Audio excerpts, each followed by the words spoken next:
Hi, I'm Tom from the Space Docker VR development team. Today, I'm here to show off the HOTAS and controller binding update. If you don't know what this game is, it's a Newtonian space sim where you play as a blue-collar forklift truck driver in space. So far, the game has only used VTOL-style virtual cockpit controls, but we wanted to make sure that this was the best possible VR sim experience, and for that we need physical controller support. So, we're releasing it in a beta state to begin with. If your controller doesn't work, get in contact with us on the Discord and we'll see what we can do to help get that fixed. Lastly, before I get into this, I recommend trying the game out on virtual cockpit controls first. It should allow you to get used to some of the gameplay concepts and controls, as well as get a grasp of how the ship is meant to be, how it's meant to feel in a vanilla setup. Because of the beta state of the rebinding system, there are some caveats. For the moment, no menu controls, so you'll still have to operate the menus with the hand controllers.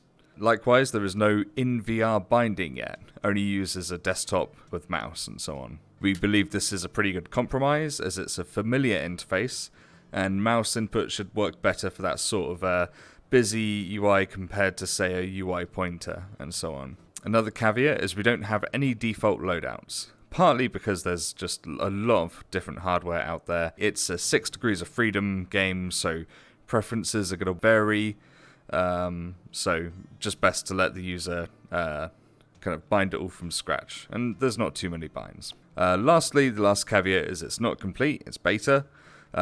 We've added all the basic binds, so the game is fully functional, but we know that controller hardware is all about customization and personal preference, so if you have any ideas or suggestions, join our Discord, where we have dedicated channels for the discussion of this sort of stuff, as well as, feature development in general.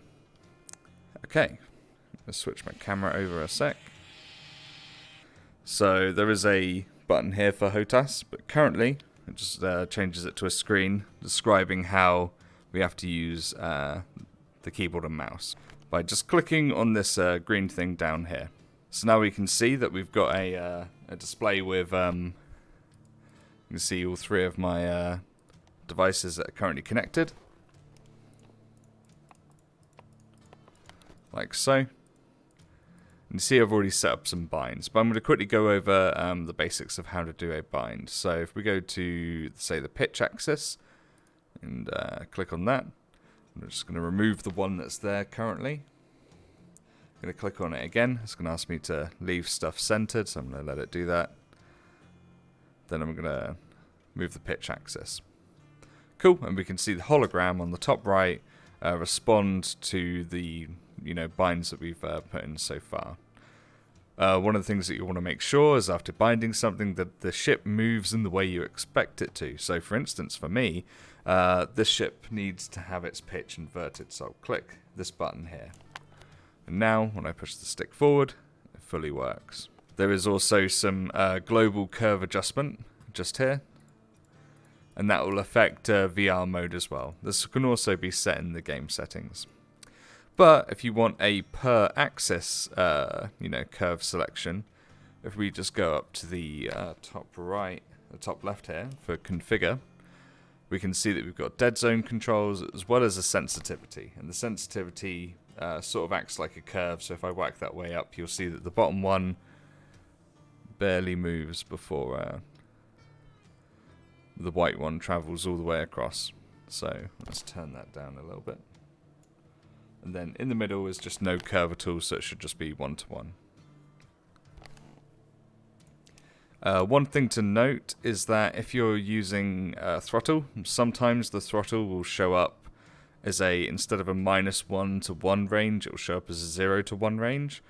The thing to mind out for this is just that if you wanted the thrust to make the ship go forwards and back like that, it will have to be bound to the -1 to 1. In order to make sure this is the case, go to configure, and what you probably find is if that's happened on your throttle, the 0 will be like down this end or something. So you just want to bring it back to the middle and make sure that if you do it all the way back, all the way forward, that this slider goes back all the way and forward, and so on. At the moment, you can see I've got the thrust axis just bound to just the whole length and so on, but an alternate way of doing it is I could remove that bind, change thrust forward to pushing the stick forward, and then have thrust backwards, say on a different axis or just on a button. This one's already bound for me, but you get the idea. Okay, and then once you're happy with your binds, just go up to the top left where it says done. Click that and it should save it, and then that will save between sessions and everything. Okay, that's the UI side of it. Now I'm going to hop into a level, talk a bit more about the controls a little bit, but just show off some of the gameplay mainly.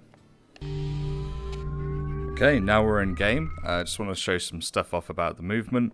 So if I just thrust forward for a bit, then let go of the controls, we can see that I'm going to keep on going at 16.6 meters per second until I counter that. Like so. We can see that we've got a velocity indicator ahead of us.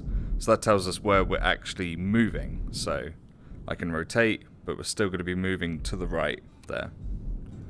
You could also use this for like kind of, you know, aiming up gaps and so on. So I could put it in this gap here, and I know that I'm going to, you know, reasonably comfortably get through that and so on. We do have a space brake, which will slow you down as well. That just uses the thrusters in the same way that you would if you were, you know, perfectly cancelling out the translation that you'd given yourself. So a lot of this game is about mastering the kind of, you know, physics of the controls and so on. And, you know, before you know it, you're just buzzing around the levels as if it's, as if you're in atmosphere sort of thing.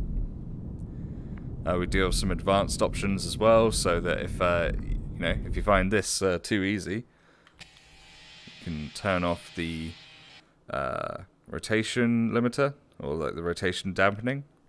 So you can think of this as kind of like reaction control wheels sort of thing, being turned off. So that means that we can now, you know, if we keep spinning, we can get up to really fast speeds.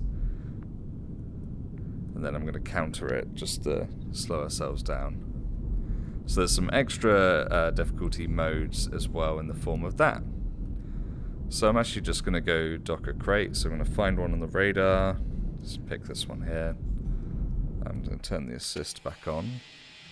Maybe I'm going to turn it on hard instead of very hard.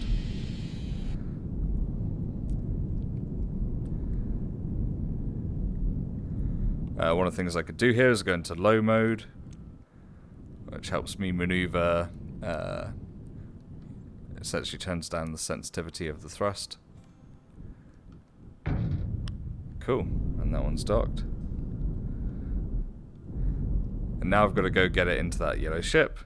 One of the kind of like, I guess you'd call it speedrunning tactics if you're trying to get good leaderboard times, is to instead of fly all the way over there and drop it off, aim up both reticules in the blue, preferably towards the lower bit because it's above you, and eject it from here.